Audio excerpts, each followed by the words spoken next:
the regime in Iran doesn't have widespread support, but the support that it does have within the Revolutionary Guards and the Basij militia and very conservative elements of society is pretty deep.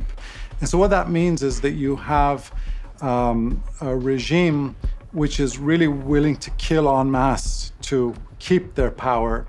And you have a society or an opposition which is unorganized and unarmed and leaderless, and very importantly, not willing to die en masse to take power.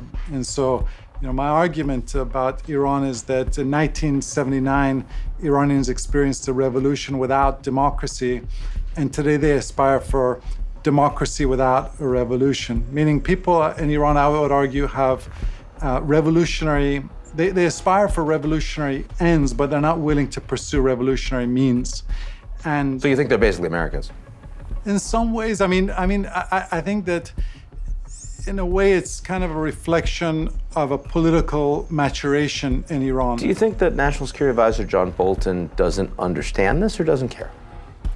I think John Bolton's generation of American foreign policy and national security thinkers were very much traumatized by the experience of the 1979 revolution and the subsequent hostage crisis. And I think they're entitled to their views about the malign nature of the Iranian regime. The question is, what's the most effective way to deal with Iran? This is an Iranian regime which wants to be our adversary. You can't make friends with a regime which needs you as an adversary for their own internal legitimacy. Okay, that's okay.